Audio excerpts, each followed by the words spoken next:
For those people that we have buyer fatigue, we don't have buyer fatigue. We can buy more Bitcoin than the sellers can sell, and we're going to take it all. Bitcoin could fall 90%, but we're still over collateralized, and so you still got your principal. I think Bitcoin's going to go up about 30% a year for the next 20 years.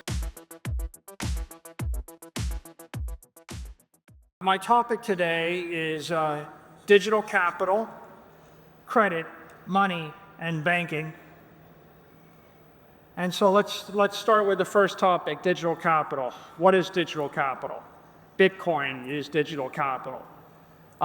Gold is metallic capital. Real estate is property capital. S&P is equity capital. Why is Bitcoin digital capital? First of all, because Donald J. Trump is the Bitcoin president. Donald J. Trump says he is intent on making America the Bitcoin superpower, the crypto capital of the world, the leader in digital assets. And David Sachs, who works for him, in March of 2025, this year, said Bitcoin is special. Bitcoin is an asset without an issuer. It is the dominant digital commodity in the world. This administration designated Bitcoin as digital gold. And of course, it's not just the president. It's the vice president, who I've met, who said that. It's the secretary of Treasury, who I've met, who has said that. It is the head of the SEC, who I've met, who has said that. It is the head of national intelligence, Tulsi Gabbard, who I've met, who said that. It's the head of commerce, the Small Business Administration, Kelly Loeffler, who I've met, who said that. It's Bill Pulte, who runs the Federal Housing Administration and regulates $5 trillion or $6 trillion of home mortgages, who I met, who said that. It's RFK, who not that long ago wanted the US government to buy 4 million Bitcoin, who I've met, who believes it. It's the incoming head of the CFTC, Mike Selig. It's David Sachs himself, the crypto czar and the Bitcoin czar. It's Howard Lutnick, the Commerce Secretary, and it's Kash Patel, the head of the FBI. So you have a profound consensus amongst everyone running the United States. And the most important thing is that the United States is the most influential financial regulator in the world. And whatever the US banking system does and the US security market does ripples through South America, it ripples through Africa, it ripples through Europe, it ripples through the Middle East, it goes to Canada, it goes to Australia, it even goes to Hong Kong.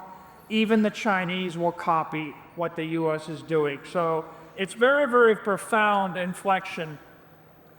The other major inflection point is all of the large banks in the United States have gone from not banking Bitcoin 12 months ago to, in the past 6 months, I have noted and been approached by BNY Mellon, by Wells Fargo, by Bank of America, by Charles Schwab, by JP Morgan, by Citi. They are all starting to issue credit against either Bitcoin or against Bitcoin derivatives like IBIT. And so there's a sea change here. Wells Fargo and Citi have both announced intent to allow the custody of Bitcoin within the banks. And in the year 2026, they'll start to extend credit. And so Wall Street, the banking establishment, and the regulators have all endorsed Bitcoin as digital capital. Where does that take us? Well, my MicroStrategy is the world's first digital treasury company. And because it's digital capital, we have capitalized on it, and we have now accumulated 660,624 Bitcoin. Including 10,600 yesterday, we announced.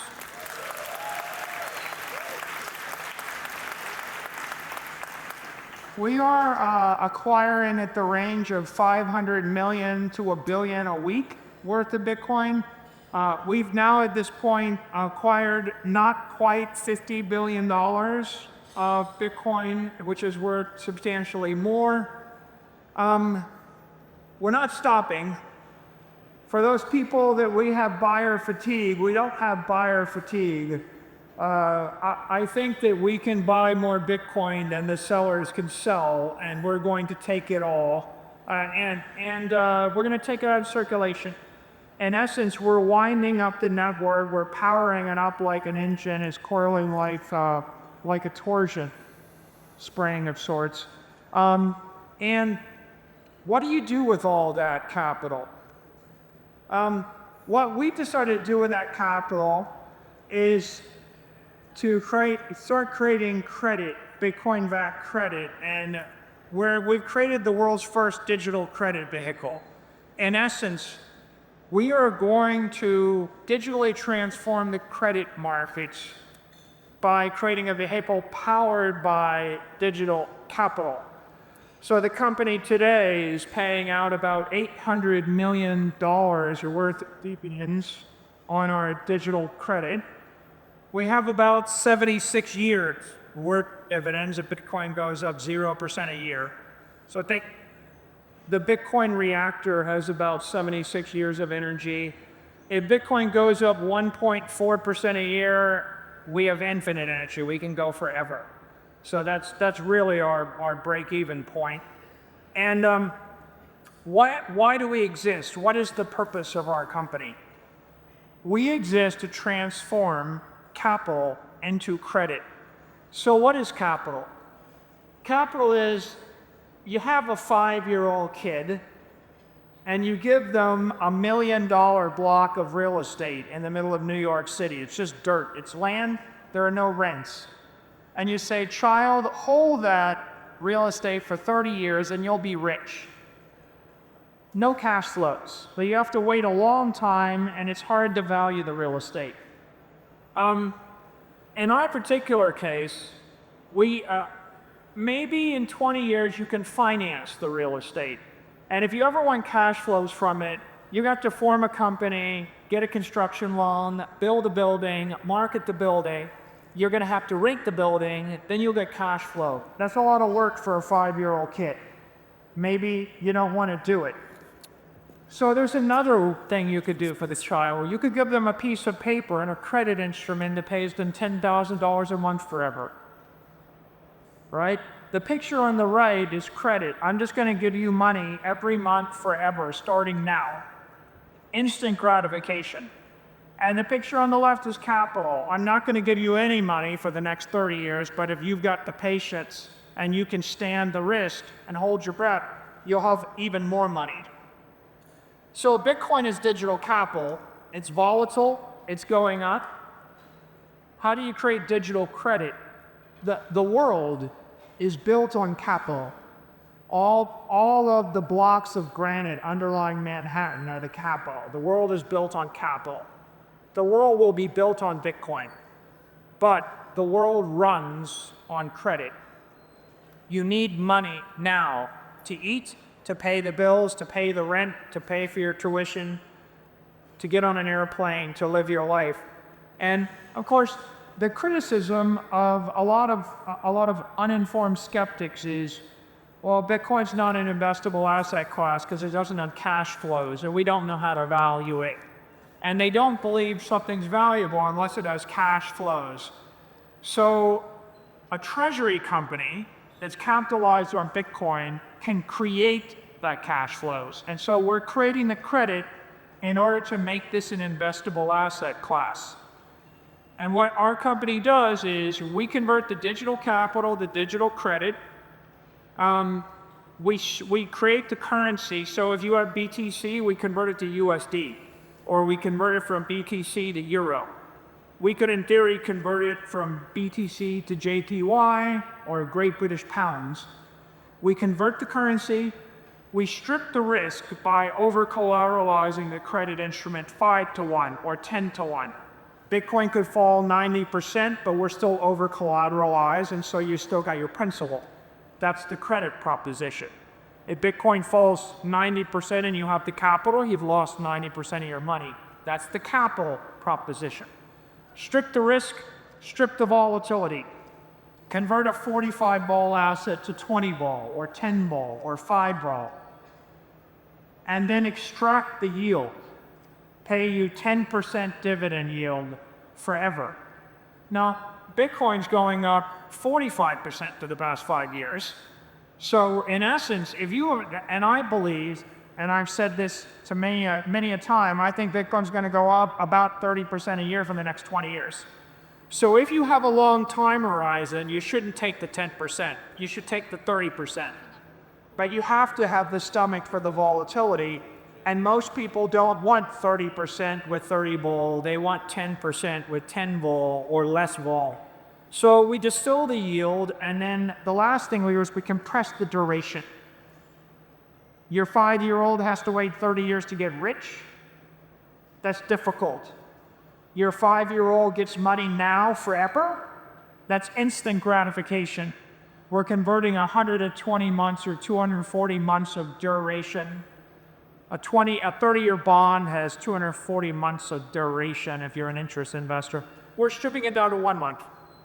Pay me now. And so the way you do that is with a huge pool of equity capital. We have $60 to $70 billion of equity capital a day, and then you embed the credit instrument into the equity capital. And that's what allows us to build this digital credit. And I'm going to talk about digital credit and digital equity, but with an aside. When gold was money, and gold was the commodity store of value as a world, the killer app for gold, it wasn't the gold. Cash settlement meant I moved gold from here to there.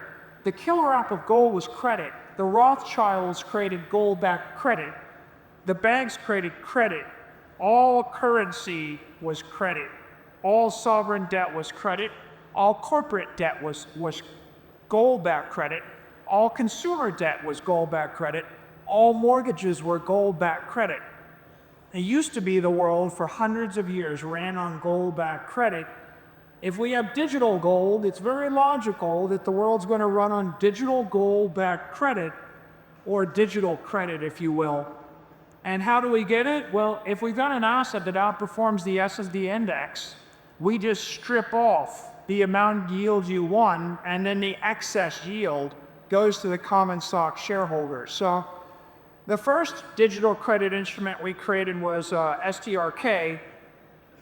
We created it as a preferred stock. We pay an 8% dividend forever, and we give a conversion right into the common shares forever.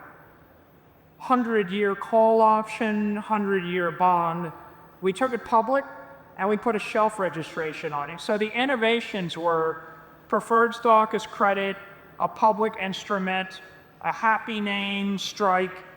Sorry, Jack Mallers. I like the name, so I took it.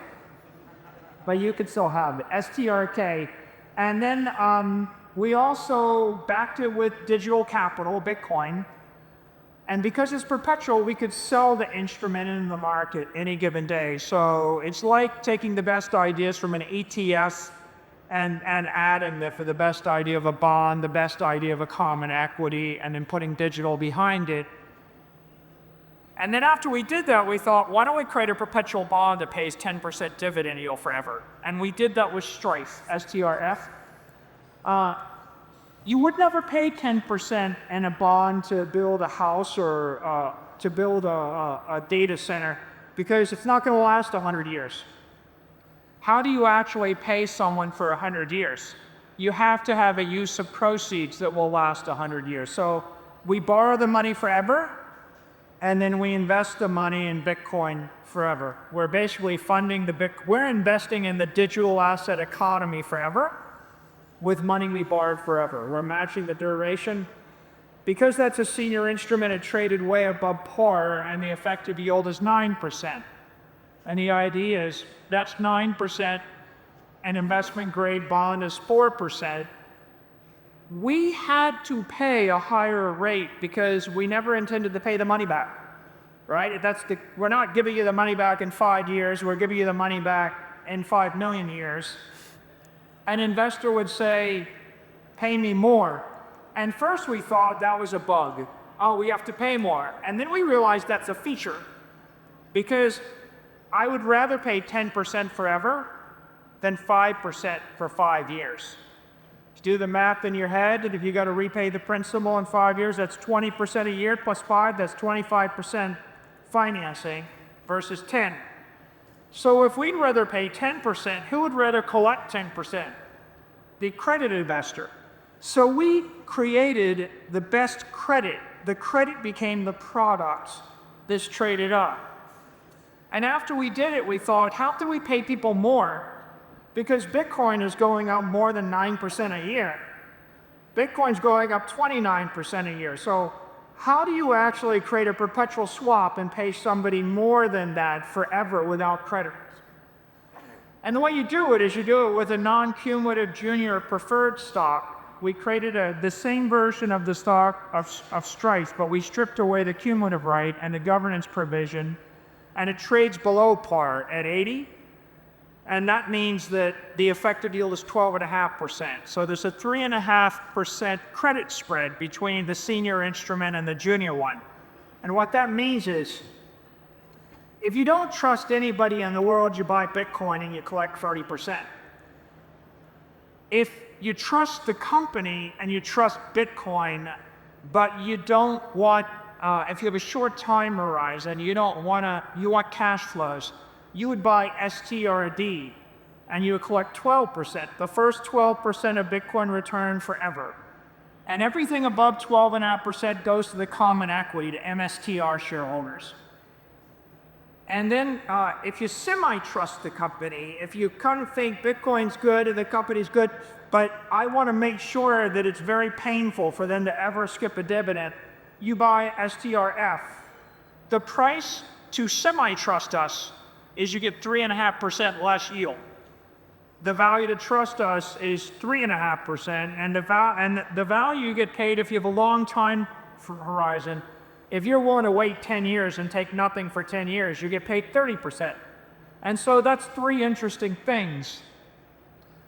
We took the idea of Strife and then we did it in Europe. And we actually created a €100 par that pays 10% in euros for European investors, and we call that Stream. Same idea as Strife. And then after we've done all those, I'll call those digital notes. They're like bonds, but they're not bonds, but they're long duration digital credit instruments. Generally if you walk down the street and you ask the average person, do you want to buy a 30-year bond? Not many people want to buy a 30-year convertible bond. But if you said, do you want a bank account that pays you 10%? Everybody wants that. So we started thinking, how do we strip the volatility, the duration, the delta, and the complexity off the instrument, and recreate a stretch, STRC. And the idea of STRC is we'll just pay a monthly cash dividend and try to get it to trade about at par, about 100.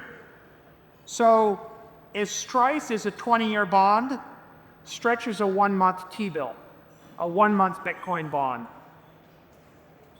Now, this next chart shows you the difference between credit and capital. We took Stretch public, and in August 1st, if you bought $100 at Stretch, it would have traded up to about 99. It would have traded up 9%, and you would collect $3.70 worth of dividends. If you had bought $100 worth of Bitcoin, it would have traded down $23. Which is the better investment? Well, over the 4 months, it's the credit. If you're going to hold it 4 years, it's the capital. Bitcoin is a much better long-term investment, but you wouldn't be able to tell from that chart. And if you needed the money tomorrow, you'd want the credit. And so what you can see we're doing is we're straightening out that volatility and we're stripping that risk and we're creating that cash flow. Now, remember I told you I had to pay more money for the preferred credit. That was the bug, but it became the feature. And then I said, well, we wanted to take it public. So we turned it public. It pays a big dividend. It's backed by Bitcoin. And inadvertently, we created the most interesting credit instruments in the world. These are the most successful preferred stocks ever. And here's one way to see it. The average preferred stock trades over the counter. That means it's illegal for you as a retail investor to buy it. It's only institutions that can buy it. It's like 37 guys in a back alley trading baseball cards with each other. They trade 100,000 a day. Wide bid-ask spreads is not a very good product. If you take them public in Europe or the US, they trade $1 million a day. The first credit instruments we created, like Strike and Strife and Stride, they trade about $30 million a day. So they were 30x more liquid than anything anybody had done before. But then people said, well, I don't want the volatility. I want monthly. I want it simple. Everything else is too complicated. So when we did Stretch, we found the right product market fit. And you could see the instrument started trading 130 million a day, 100x. More interesting. That's at the first 4 months. It became 100x more interesting. I think this will become hundreds of millions, then billions of dollars a day. And you can say, well, why doesn't anybody else do this? Because the rest of the capital market purchase credit differently. When Apple borrows money, they borrow money tactically to finance a tax arbitrage. When Microsoft borrows money, they're borrowing it tactically to finance its data center. When a bank borrows money, they're borrowing money to fund a consumer loan business. The money that they're borrowing, they want to get as cheaply as possible. It's a tactic in order to improve a product or a service. For us, the credit is the product. We're not trying to minimize the cost of the credit or the yield we pay. We're actually trying to maximize it and strip the credit risk away so we can invest in Bitcoin forever. And so we're an example of a well-run company where the credit is the product and the rest of the capital market is full of junk bond issuers and investment grade issuers and bank preferred issuers. The credit is the byproduct, right? It's a necessity, but if the CFO of Microsoft had a preferred stock paid 10%, the board of directors would say, you should call that, retire it, refinance it, and replace it with 5% money. And so most well-run companies aren't trying to create good credit. They're creating crippled credit. Credit, it's good for the issuer, bad for the investor. And we inadvertently flipped that on its head, and we created credit good for the investor. And we didn't actually need the tax deduction because we're a treasury company. And we would rather pay a higher yield because we wanted to invest the money forever in Bitcoin. Nobody else has a use of proceeds to invest in forever that's going to go up faster than the S&P index. And so you have to have the right capital structure and the right corporate structure. And so I talked about the bug being a feature. One way the bug was the feature was we used preferred stocks. The other thing we did is we took them public because over-the-counter markets are very inefficient and the public can't buy them. The third thing we discovered is that if we pay the dividends by issuing equity or by selling securities or even by selling highly appreciated commodities, the dividend we pay is tax-free. It's tax-deferred. That is to say, you get the dividend, and then until you've reduced the basis in the instrument to zero, you don't pay taxes on it. Now, if you live in Dubai or Abu Dhabi, it doesn't matter to you. But if you live in New York City or San Francisco or London or Paris, it does matter to you. And so what we did is we created, in essence, tax-deferred dividends, huge amounts of them. And what does that do to the equity, right? Our MSTR is digital equity. Well, if I issue 10% of my Bitcoin capital as credit each year, I'm actually creating a BTC yield of 10%. So that means that every 7 years, I double my Bitcoin per share. So if you want to actually hold Bitcoin per share constant, you buy Bitcoin. Or you buy the ETF. But if you wanted to double your Bitcoin per share, what you want to do is issue credit instruments and then buy Bitcoin back. And you can see here that if we just run a routine amplification, then what we do is we 2x or 3x our Bitcoin holdings over the period that you would otherwise have the same. So So the way to think of it is MSTR equity is amplified Bitcoin. It's more volatile, it's more performant on the downside, the upside. If you're an equity investor and you want 2x Bitcoin, you would buy an equity that's amplified by credit. If you don't trust anybody, you buy Bitcoin, which is a good idea. If you have a short time horizon and you don't like volatility, you buy the credit. And now let's look at how this breaks down in the world. This is the stretch yield. It pays 10.8% effective yield. Private credit only pays 7.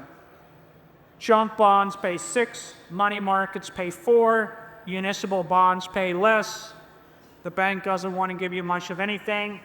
This is the best it gets in the entire world, US-based credit. The benchmark is SOFR.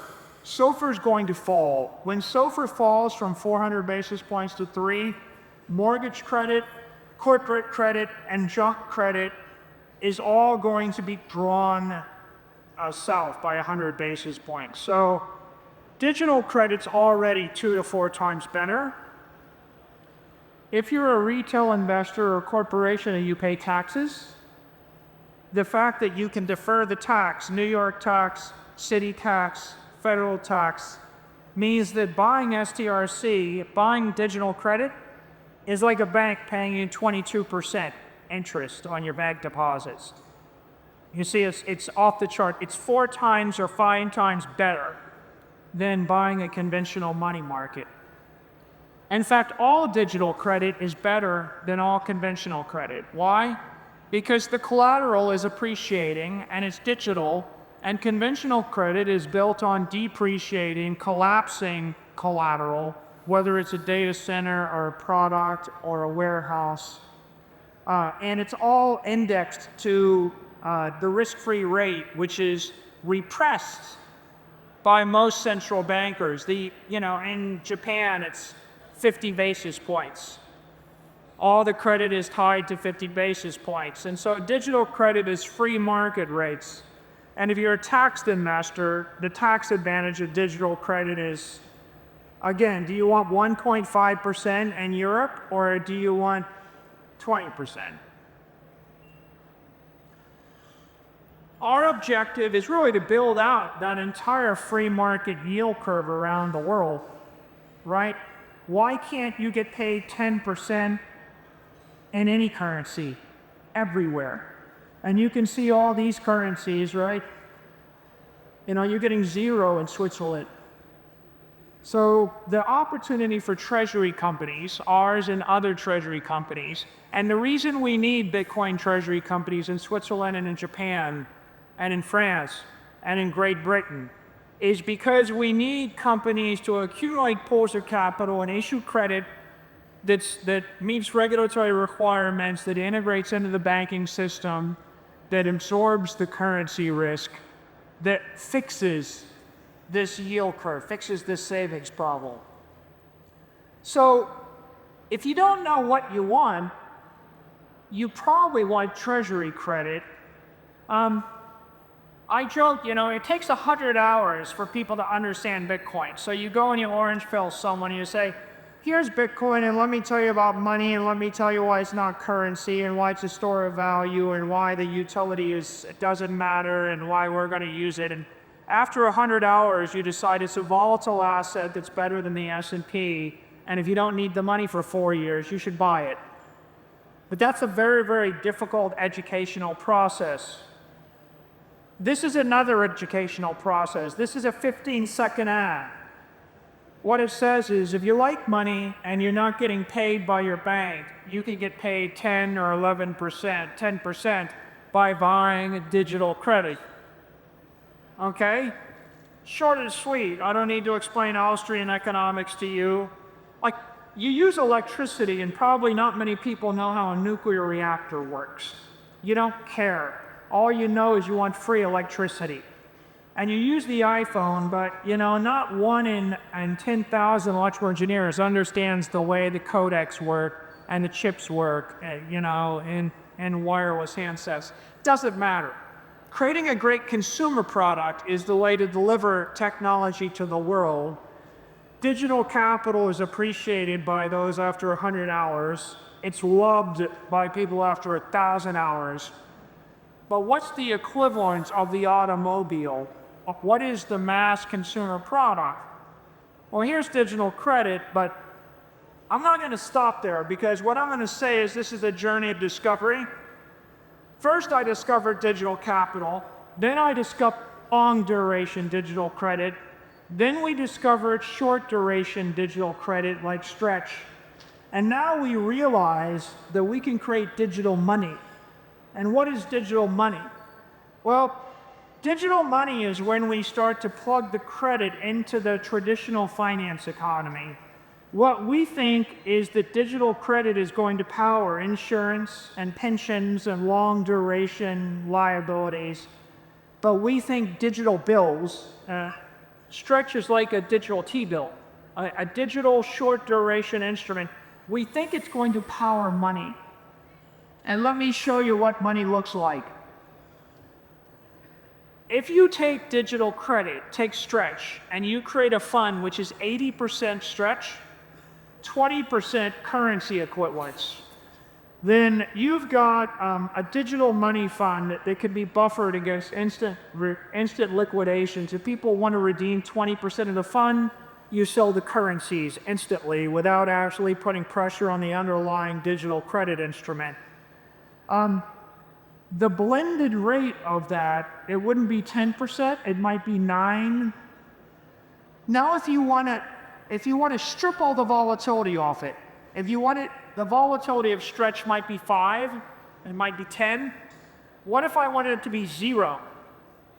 If you want to strip the volatility, the formula and the recipe for digital money is 80% credit, 20% currency, and a 10% cash reserve. So you actually take $10 million of cash, $20 million of currency equivalents, like a money market, $80 million of Stretch. You hold the cash in reserve, and then every day at 4 p.m., you just top up the NAV using the cash reserve, so you trade like a stable coin. You would have $1 math. Now, if you do that, you've got 0 vol, it's totally backed, you'll probably get about an 8% yield.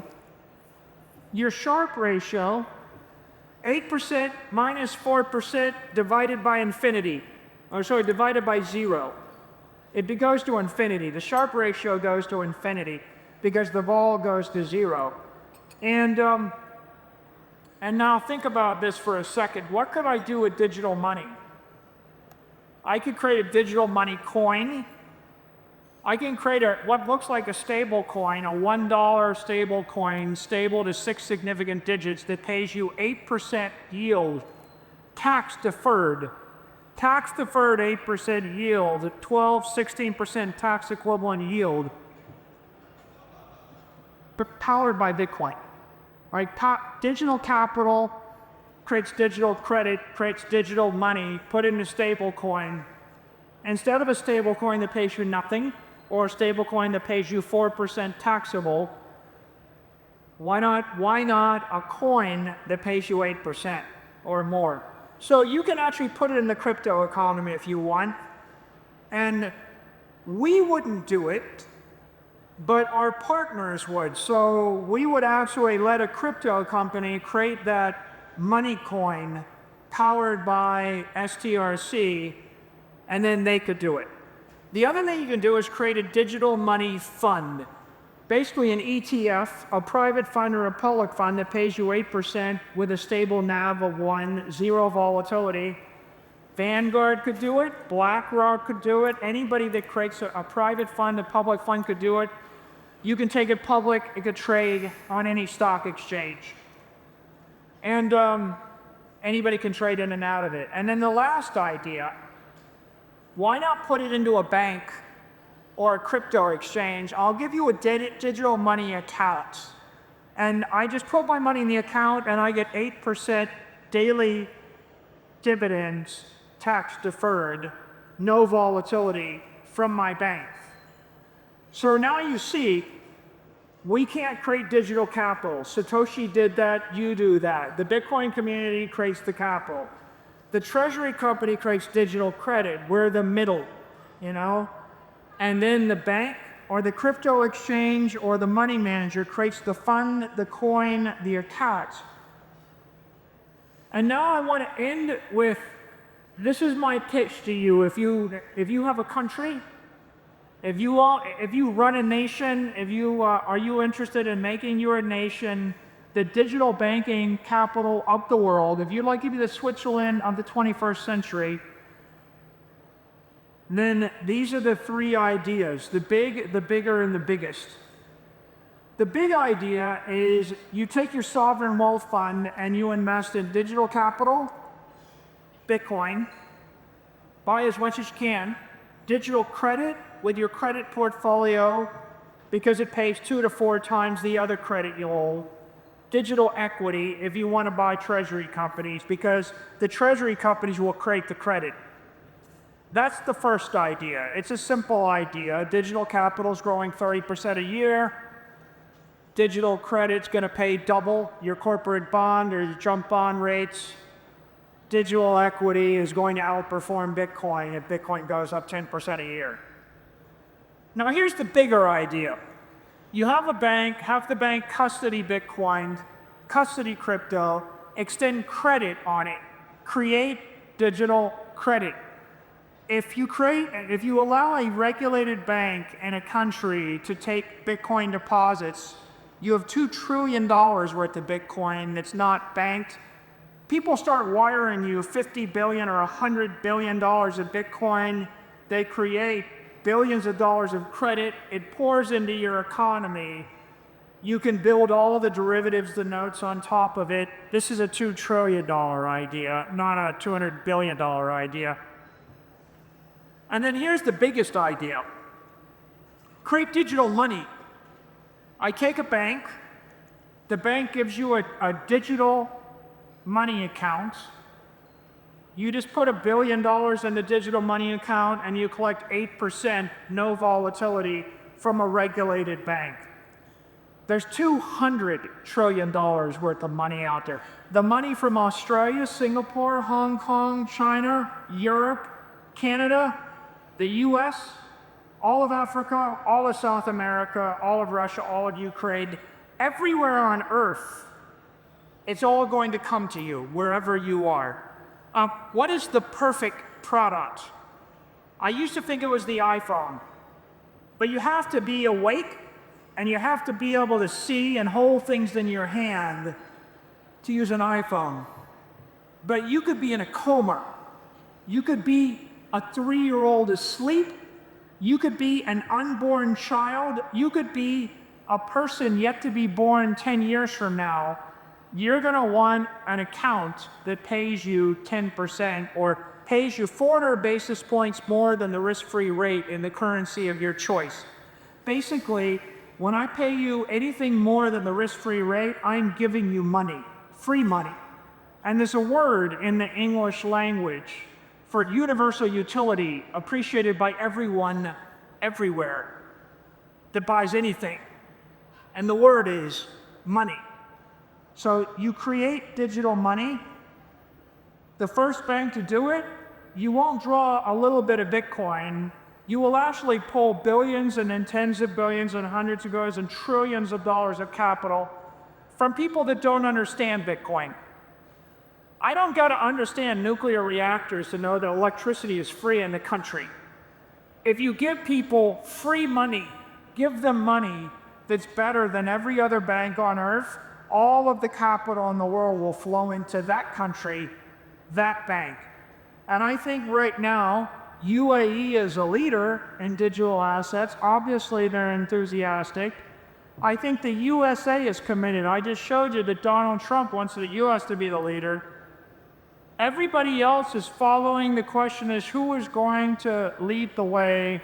And it's a combination of, you have to have commitment, you have to have clarity, you have to have a bit of courage, you have to have competence, and you have to be an optimist and believe in the future. And if you believe that there's a digital transformation of banking and capital, and we can get people digital bank accounts and digital money that makes them wealthy forever, right? Then you have a chance to be, you deserve to be the digital banking, the banking leader of the 21st century. Everybody will follow you, and by everybody I mean all the money will come to you. Thank you.